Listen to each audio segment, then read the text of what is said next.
आणखी एका नवीन व्लॉगमध्ये आपलं मनापासून स्वागत करते। तुम्हाला आजचा दिवस सुखाचा, आनंदी आणि आरोग्यदायी जावो। तुम्ही जी काही स्वप्न पाहिली असतील ती सगळी स्वप्न तुमची पूर्ण होत। त्याचबरोबर शुभ सकाळ सर्वांना। सकाळची वेळ आहे आणि सकाळचे आत्ताचं हे टायमिंग आहे ना 7:30 वाजले असतील। तर आयुषला मी स्कूलमध्ये सोडलं सकाळी 7 वाजता आणि 7:30 वाजता भाजी मंडईमध्ये आलेले आहे। भाजी मंडईमध्ये ना सकाळी खूप ताज्या फ्रेश भाज्या मिळतात। शेतकरी लोक जे आहेत ना ती भाजी मंडईला भाजी घालायला येतात ना तेव्हाच आपल्याला म्हणजे ताज्या फ्रेश भाज्या मिळतात सकाळी। त्याच्यामुळे मी इकडे सकाळी आलेले आहे। तर हे लसणाचं पाकिट ना 1 किलो प्रमाणामध्ये आहे। तर मला ना लाल तिखट मिसळायचं होतं म्हणून मग मी हे एक पॅकेट घेतलं। त्यानंतर भोपळा दिसला, फळं पण भरपूर होती, फ्रूट्स ते पण फ्रेश होतं। भाजी कुठली घ्यावी खूप विचार केला आणि मग कोबी घेतला। आता कोबी घेताना काय करते मी, थोडासा असा जड असलेला कोबीच मी बघते, म्हणजे तो जेणेकरून छान हलका पण असतो आणि त्यालाच जास्त चव असते। तर थोडंसं असं जड बघायचा कोबी, आकाराने लहान असला तरी थोडासा जड पाहिजे। तर कोबी चॉईस केला। तर तुम्ही कशा पद्धतीनं कोबी निवडता मला सांगा बरं का। आणि मग नंतर भरपूर साऱ्या भाज्या होत्या इथं, वांगी वगैरे फ्रेश होती आणि लसूण तुम्ही पाहत असाल तर 80 रुपये किलो लसूण, 90 रुपये 80 रुपये किलो लसूण सोललेला इथं मिळतो आणि सोलायला पण तितकंच कष्ट जातं। न सोललेला घेतला तरी तो तसाच, म्हणजे रेट सारखेच आहे। वांगे वगैरे एकदम फ्रेश होते पण घरी असल्यामुळे मी काही भाज्या घेतल्या नाही, 1-2 भाज्या घेतल्या आणि घरी आली। आता कडाकणीचा नाश्ता करायचा, चहा कडाकणे खायचे। तर ना बघा तेल अजिबात धरलेलं नाही कडाकण्यांना, कडाकणे एकदम मस्त झाले, मीडियम पण, म्हणजे जास्त गोड पण नव्हते आणि असे फिके पण नव्हते, एकदम मीडियम झालेले होते आणि खूप टेस्टी झाले बरं का कडाकणे या वर्षीचे।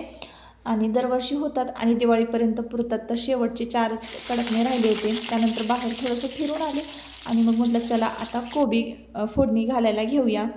नेहमीप्रमाणे एकदम साधी सिंपल फोडणी, तेल घालायची, तेलामध्ये मिरच्या घालायच्या, हळद घालायचं, त्यानंतर थोडंसं हिंग घालायचं आणि मग लगेचच कोबी, जिरं घालून कोबी फोडणीला घालायचा। तर कोबी भरपूर वेळ झालं मी कट करून ठेवला होता।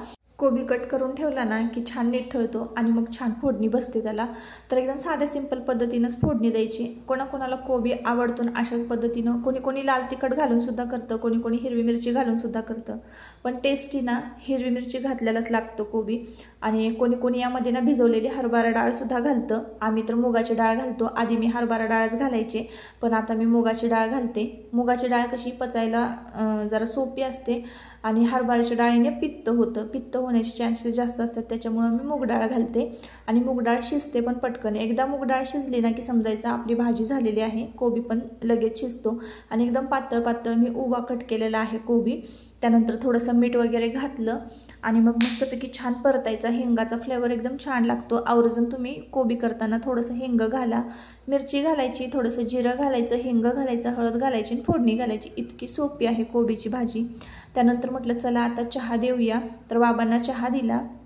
बाबांचा सकाळी नाश्ता असतो, चहा टोस्टच खातात, नाही तर मग चहा चपाती खातात। आणि मग लगेचच पीठ मळलं होतं आणि आल्या पीठ मळून घेतलं आणि लगेच चपात्या लाटायला घेतल्या। तर आज तर काय नाही आहे, साधा सिंपल फक्त आपला स्वयंपाक होता आजचा, विशेष असं काही केलं नव्हतं। अधूनमधून असा कोबी हलवायचा आणि शिजलं की मग झाकण ठेवून द्यायचं आणि बंद करायचा। जास्तही कोबी असा ड्राय करायचा नाही, परतून थोडंसं पाणी राहू द्यायचं। रसरशीत असलेला कोबी खूप छान लागतो। आणि त्यानंतर इकडं बाबा आले आणि मला म्हणाले की अगं आपलं ते लिंबाचं जे झाड आहे, लिंबू लावलं होतं, लिंबूचं झाड, तर ते पूर्ण वाळून गेलेलं आहे। तर कसं काय, मी खूप विचार करत होते कसं वाळलं ते। त्यानंतर त्यांनीच मला सांगितलं का की मी त्याला मीठ घातलेलं होतं, म्हणजे मीठ घातलं त्यांच्या मुळाशी, म्हणून ते झाड ना पूर्णपणे वाळून गेलं होतं। एकही पान त्या झाडाला राहिलं नव्हतं, इतकं छान ते लिंबाचं झाड फुललं होतं। आणि बाबांनी मीठ घातलं त्याच्या मुळाशी आणि ते झाड संपूर्ण जळूनच गेलं। तर असं नको करायला पाहिजे होतं। आणि अधूनमधून मी त्याला ताकाचं पाणी पण घालायचे, पण ते मग जास्त झालं असावं कदाचित, त्याच्यामुळंच ते भर पावसामध्ये एवढं झाडं कसं वाळून गेलं काय माहिती। आता ते परत व्यवस्थित होतंय की नाही। तर दुपारची वेळ होती, चपात्या वगैरे लाटून घेतल्या आणि सगळ्यांची जेवणं झाली, फक्त बाबांनीच पाठीमागं राहिलं होतं जेवायचं। माझं थोडंसं मोबाईलवरचं काम चाललं होतं। त्यानंतर इथं आजची देवपूजा पहा, मी सकाळी सकाळी तुमच्याबरोबर शेअर करायचीच विसरले, कारण मी बाजारपेठेत जाण्याआधी ना इथं देवपूजा झाली होती माझी. आणि आजची फुलं ना खूप छान दिसत होती, जास्वंदीची आणि झेंडूची फुलं मी देवाला वाहिली होती. तर इतकं सुंदर दिसत होतं ना, तर खूप मस्त वाटत होतं. दसऱ्यानंतरची, नवरात्रानंतरची ही देवपूजा, तर देवघर असं असलं ना की खूप भारी वाटतं. आणि सकाळी सकाळी ना ह्या देवघराकडे बघूनच खरंच प्रसन्न वाटतं. त्यानंतर मग ब्लॉग मला इथंच थांबवावा लागला. तर मंडळी, आता संध्याकाळची वेळ आहे. काल शनिवार होता. काल ना मध्येच दुपारी व्हिडिओ पॉज करावा लागला, व्हिडिओ शूट करू शकले नाही मी. तर ना आपल्या आजींची, आता आजी म्हणजे कोण तर सासूबाईंची तब्येत अचानक बिघडली. आणि मग शनिवारी आम्ही ना त्यांना सातारला घेऊन गेलो. शनिवारी पहाटेपासून की नाही त्यांना एवढ्या उलट्या होत होत्या ना. तर मागे एकदा की नाही त्यांना असं युरिन इन्फेक्शन झालं होतं, त्यांना डायबिटीस असल्यामुळे. तर कसं आहे, डायबिटीस आहे त्यांना, आणि योग्य पथ्यपाणी नाही ना पाळलं किंवा असं खाण्यात काय आलं तर त्यांना ते सहन होत नाही आणि मग त्यांना तो त्रास होतो. तर मग त्यांची तब्येत जास्त बिघडली. आम्ही सकाळपासून त्यांना म्हणत होतो, चला आपण डॉक्टरांकडे जाऊ. नको, राहील बरं, वाटेल बरं, असं करत होत्या. अंगाव काढलं आणि मग ते जास्त झालं. कुठलाही त्रास, काहीही जरी झालं, बारीकसं जरी डोकं दुखत असेल, अजिबात अंगावर काढायचं नाही. आपल्या स्पेशल लेडीज लोकांचं सांगते मी. तर आपण काय करतो, थोडंफार दुखणं असेल ना तर अंगावर काढतो आणि मग डॉक्टरांकडे जात नाही. आणि मग कुठलाही आजार असू द्या बघा, कुठलाही आजार साधा जरी दुखणं असेल ना तर त्याला लेवल असते, फर्स्ट, सेकंड आणि थर्ड. तर मी काय म्हणते की पहिलंच जे काय असेल थोडंसं सुरुवातीलाच आपण जर इलाज केला ना तर प्रत्येक दुखणं म्हणा किंवा आजार म्हणा कंट्रोलमध्ये राहतो. आपण त्या अंगावर काढत गेले की सेकंड स्टेज, मग थर्ड स्टेज असं होतं. तर एवढी वाट कधीच बघायची नाही, जास्त होईल याची. आणि काय होतं ना, सहनशक्ती माणसाची संपते ना, म्हणजे स्पेशली लेडीजांच्या बाबतीत असं होतं. सगळ्या ज्या लेडीज आहेत ना, जेव्हा आपली सहनशक्ती संपते तेव्हाच आपण उपाय मार्गाकडे वळतो, तेव्हाच आपण उपचार घेतो. तर असं नाही केलं पाहिजे. प्रत्येक लेडीजनं प्रथम स्थान आपल्या आयुष्यामध्ये ना आपल्या आरोग्याला द्यायला पाहिजे, असं मला वाटतं. व्यवस्थित 2 टाईम व्यवस्थित जेवण, स्वतःची जास्त काळजी घ्यायची, आणि आहार, व्यायाम याच्याकडे लक्ष दिलं पाहिजे. हे सगळं करूनसुद्धा आपले केस, आपली त्वचा, आपण थोडासा वेळ आपल्यासाठी द्यायला पाहिजे. हे आपण या जगामध्ये आलो आहे, जन्म घेतला आहे आपण फक्त आपण शिकण्यासाठी, दुसऱ्यांचं काम करण्यासाठी, घर सांभाळण्यासाठी, हे सगळं करण्यासाठी आपण जन्म घेतला आहे नाही. तर कसं आहे, स्वतःसाठी थोडंसं केलं पाहिजे असं मला वाटतं. की आता हे आयुष्य आहे ना, प्रत्येक टप्पे आयुष्याचे चढत म्हणजे राहणार आहे बघा. बालपण असतं, तरुणपण येतं, लग्न होतं, जबाबदाऱ्या वाढतात, आपण त्या जबाबदाऱ्या पार पण पाडत असतो. पण कुठंतरी आता बघू, आता मुलं मोठी झाल्यानंतर मी ह्या गोष्टी करणार आहे. मुलं मोठी होतात, वेळ मिळत नाही, शिक्षणं त्यांची असतात, त्यांना शिकवायचं असतं व्यवस्थित, सगळा फोकस त्यांच्याकडेच असतो आपला. आणि मग नंतर मग त्यांचं लग्न होतं, मग आता नातवंडांची काळजी घ्यायची, मग नातवंडांकडे बघायचं. मग बघू, आता नातवंड मोठी झाली की मग वय निघून जातं, शरीर साथ देत नाही, अशा बऱ्याच साऱ्या गोष्टी तुम्ही बघितलेल्या आहेत. वेळेची वाट नाही बघायची आयुष्यामध्ये. आजचा दिवस आहे, उद्याचा दिवस कोणीच नाही बघितलेलं, खरं सांगते मी. त्याच्यामुळं ना आता मी काय करणार आहे की म्हणजे मी ह्या गोष्टी ना खूप आधीच जाणलेल्या आहे, खूप या गोष्टींवर आधीच विचार केलेला आहे. आता देवांश फर्स्टमध्ये गेलेला आहे, सेकंडमध्ये थोडंसं ना मुलांपासून जरा विलुप्त व्हायचं. म्हणजे आपली माया आटत नाही हे खरं आहे, मुलांची आठवण येते आपल्याला. पण आपण दरवर्षी दिवाळीला ट्रिप काढतो की नाही, फॅमिली ट्रिप काढतो. तर अशी वर्षातून एक तरी ट्रिप असली पाहिजे की ती फक्त आपल्या स्वतःसाठी असली पाहिजे. त्यामध्ये मुलंसुद्धा आपली ॲड नाही झाली पाहिजे. फक्त मैत्रिणी, फक्त लेडीज लोक. तर खऱ्या अर्थानं आपण आयुष्य एन्जॉय केल्यासारखं आपल्याला वाटेल असं केलं पाहिजे, असं तरी मला वाटतं. स्पेशली मी ना आता या गोष्टीवर विचार करणार. आयुष्यात ना वर्षातनं एकदा तरी एकटीनं फिरायला जायचं आणि मस्त आयुष्य एन्जॉय करायचं. नंतर मग जरी आपल्याला काय झालं, आजारपण आलं, तरी आपण त्याला तोंड देत असतोच. पण असं वाटायला नको की आयुष्य एन्जॉय करायचं राहिलं. तर सुरुवातीला ना म्हणजे शनिवारची व्हिडिओ क्लिप तुमच्याबरोबर शेअर केली. आता आज रविवार आहे. लसूण आणला होता ना सकाळी सकाळी, मला लाल तिखट मिसळायचं होतं. तर आमच्याकडे सातारी भागामध्ये की नाही घाटी मसाला म्हणतो, काही जण घाटी मसाला म्हणतात, काही जण मिसळलेलं लाल तिखट म्हणतात, मिसळलेली चटणी. तर मिसळावी लागते, ती कशा पद्धतीने मिसळायची ना हे तुमच्याबरोबर आता मी शेअर करते. तर अशी चटणी तुम्ही कधीतरी करून बघा, एकदम मस्त होते बरं का. आणि याचे फायदे सुद्धा मी तुम्हाला पुढे सांगते, व्हिडिओ कंटिन्यू करा. तर शनिवारी सुरुवात केलेली व्हिडिओला, आता आजचा आहे रविवार, तर म्हटलं चला सुरुवात करूया व्हिडिओला. आता आजीने ॲडमिट केलेलं आहे आणि आता बऱ्यापैकी त्यांची तब्येत बरी आहे. तर असो, आता मी तुम्हाला इकडे चटणीचं प्रमाण सांगते. ज्यांना कोणाला माझं रेसिपी बघून जर लाल तिखट मिसळायचं असेल तर त्या पद्धतीनं तुम्ही लाल तिखट मिसळू शकता. तर बघा इकडं मी 800 ग्रॅम खोबरं घेतलेलं आहे आणि मोठी कढई घेतलेली आहे. सगळं खोबरं एकदम भाजता आलं असतं, पण थोडंसं कष्ट लागलं असतं, जास्त वेळ हलवावं लागलं असतं खोबरं. त्याच्यामुळं मग काय केलं, 2 भाग करून घेतलेले आहे. खोबरं छान हलवायचं आहे, अजिबात एकसारखं भाजायचं आहे त्याला. म्हणजे एकाच साईडनं खोबरं बाबा करपले आणि एका साईडनं कच्चे असं अजिबात ठेवायचं नाही. एकसारखं आपल्याला खोबरं भाजून घ्यायचं आहे.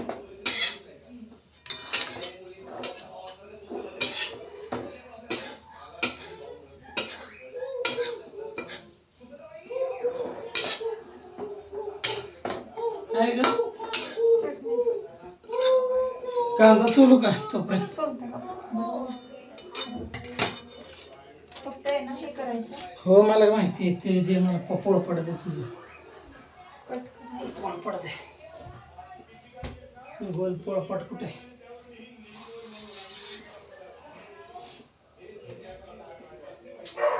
बारीक करायचं त्या मशीन मध्ये करू. पकीत आहे पोळपट तुझं आहे का ते? ह्याच्यावर करू कट बसला बरं.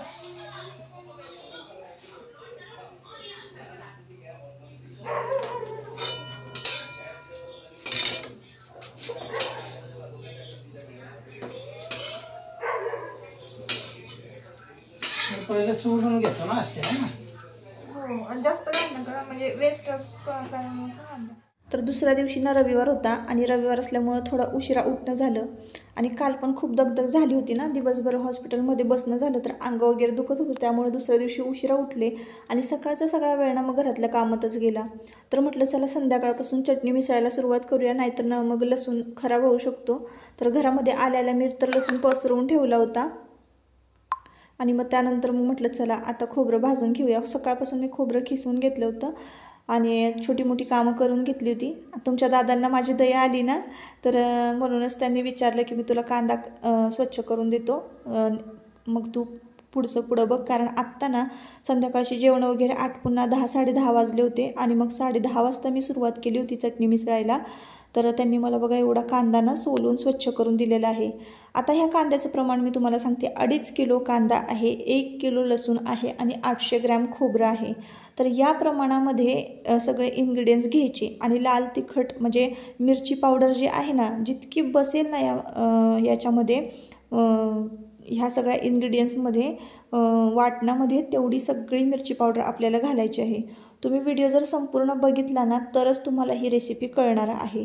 तर हा कांदा बघा बारीक कट केलेला आहे मी आणि एकदम बारीक कट करायचा, होईल तेवढा बारीक कट करायचा आहे. आधी तर मी सुरीने बारीक करायचे, आता तरी कटर आहे त्याच्यामुळे पटपट हा कांदा आहे ना कापून घेतला एकदम बारीक. आणि मग त्यानंतर आपल्याला हा कांदा छान भाजून घ्यायचा आहे. कांदा भाजायसाठी लागणारा वेळ बघा 1 ते 1.5 तास लागतो आणि 1 तासभर मी कांदा इतका भाजून घेतला होता ना, जोपर्यंत कांद्यामधलं पाणी आटत नाही तोवर आपल्याला तो कांदा एकदम एकसारखा हलवत राहायचा आहे आणि भाजत राहायचा आहे.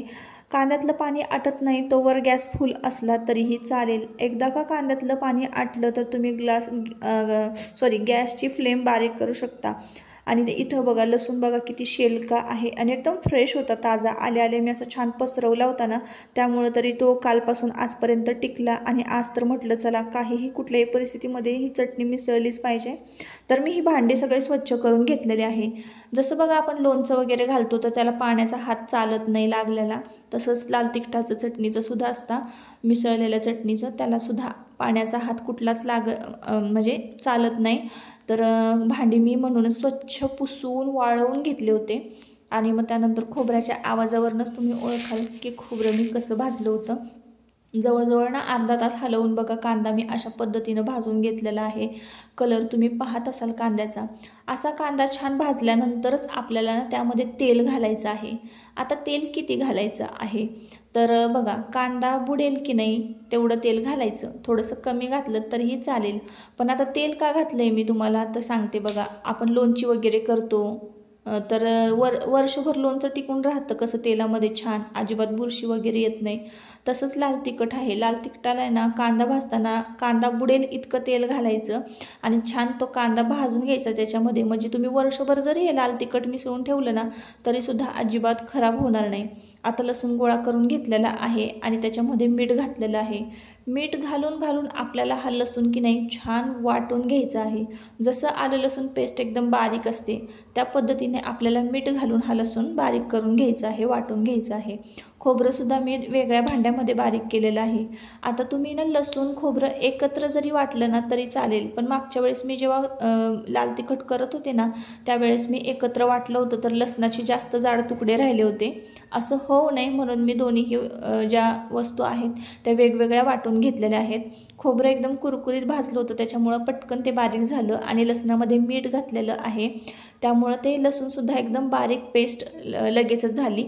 अजिबात म्हणजे त्रास नाही झाला. नाहीतर मग नुसतं कोरडा लसूण जरी वाटायचं म्हटलं ना तरी लवकर वाटून होत नाही. त्यामध्ये मीठ घाला आणि ना चटणी मिसळताना 1 किलो मीठ लागतं बरं का. 1 किलो मीठ, तेल, 1 किलो लसूण हे सगळं इन्ग्रेडियंट्स तुम्ही लक्षात ठेवा. जर तुम्हाला पाहिजे असतील तर मी डिस्क्रिप्शन बॉक्समध्ये सुद्धा देईन. फक्त तुम्ही काय करा, कमेंट करा की तुम्हाला हे सगळे इन्ग्रेडियंट्स पाहिजे आणि अशाच पद्धतीनं तुम्हाला लाल तिखट मिसळायचं असेल तर. आता मी हे लाल तिखट मिसळलेलं आहे ना जवळजवळ उन्हाळ्यापर्यंत मला पुरणार आहे. उन्हाळ्यापर्यंत मला अजिबात टेन्शन नाही कसलंच. आणि म्हटलं चला दिवाळीच्या आधी हे काम झालं ना म्हणजे काही टेन्शन नाही. कारण दिवाळीमध्ये मग वेगळीच कामं असतात. साफसफाई आली, दिवाळी करायची आली तर हे काम खूप महत्त्वाचं होतं आणि हेच मी करायला घेतलं होतं शनिवारी. आणि त्याच दिवशी नेमकी मग सासूबाईंची तब्येत बिघडली असं झालं. तर मग ते त्या दिवशी करायचं राहिलं आणि दुसऱ्या दिवशी म्हटलं चला रविवार आहे पूर्ण करून घेऊया. मुलांचे पण पेपर चालू आहेत. तर अशा पद्धतीनं एकदम बारीक पेस्ट मी त्या लसणाची केलेली आहे. आता हे घमेलं पहा तुम्ही. टप तुम्ही कुठल्याही घमेलं घेतलं तरी चालेल किंवा घरातलं एक मोठं भांडं घ्या. मोठ्या भांड्यामध्ये की नाही पण ते भांडं स्वच्छ असावं, चांगलं घासून पुसून वाळवलेलं असावं. तर मोठा टप मी हा आदल्या दिवशीच घासून पुसून उन्हाला वाळवलेला होता. तुम्ही कांदा पाहत असाल बघा मी कशा पद्धतीनं भाजलेला आहे. इतका कलर चेंज होईपर्यंत कांदा भाजायचा आहे. कांदा जर तुमचा व्यवस्थित भाजला गेला नाही ना तर चटणी तुमची खराब होईल. आणि मग त्यानंतर की नाही लसूण पेस्ट बघा किती बारीक झालेले आहे. हे खोबरं बघा किती बारीक झालेलं आहे. आता हे सगळे इन्ग्रेडियंट्स ना टपामध्ये काढून घ्यायचे आहेत.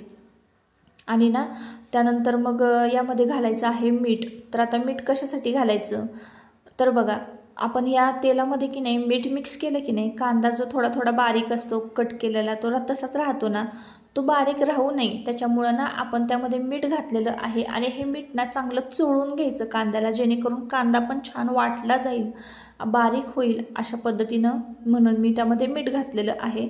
आता ही एका डब्यामध्ये की नाही मागच्या वर्षी मी लाल तिखट कुटून आणलेलं आहे ना तर ते ह्या डब्यामध्ये मी अशा पद्धतीनं पॅक करून ठेवलं होतं. आणि हेच लाल तिखट आहे ना आता आपल्याला यामध्ये घालायचं आहे. लसूण आणि खोबरं याची पेस्ट मी कांद्यामध्ये मिक्स केली आणि मीठ पण त्यामध्ये आहे. आता हे सगळे इन्ग्रेडियंट्स ना एकदम छान मळून घ्यायचे, सगळे एकजीव करायचे आहेत. आणि मग त्यानंतर आपल्याला यामध्ये ना मिरची पावडर घालायची आहे.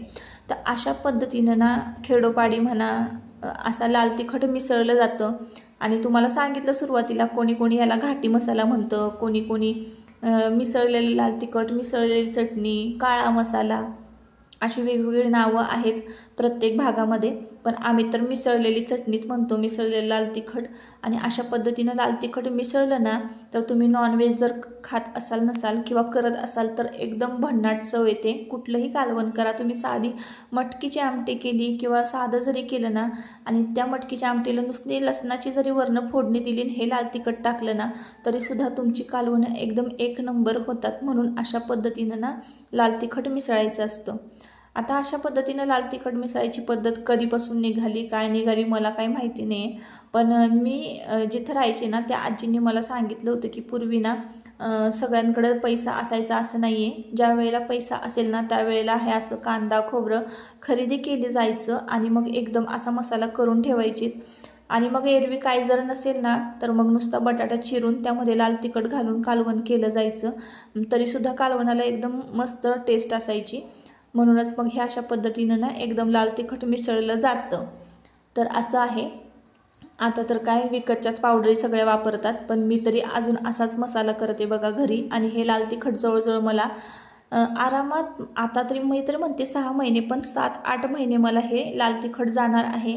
आणि यावेळेस तर लाल तिखट की नाही एकदम मस्त झालं होतं ताईंनो. घरभर इतका वास सुटला होता ना, तर एकदम मस्त वास येत होता. आणि बघा किती छान ओलसर अशी चटणी झालेली आहे.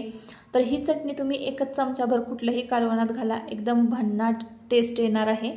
आणि आपली तयार आहे बघा मिसळलेली चटणी. तर अशा पद्धतीनं आम्ही चटणी मिसळतो. तुम्हालासुद्धा असं करायचं असेल, लाल तिखट वर्षभरासाठी करून ठेवायचं असेल, बिनधास्त तुम्ही करून ठेवा, अजिबात खराब वगैरे होणार नाही. पण मी सांगितलेल्या सगळ्या टिप्स आणि ट्रिक्स फॉलो करा. त्यानंतर मग हे झाकून ठेवलेलं आहे. आता 2 दिवस हे असंच झाकून ठेवायचं, मुरवत ठेवायची चटणी. अधूनमधून हिला हलवायची, परत पुन्हा पेपर ठेवायचं त्यावर आणि झाकून ठेवायची.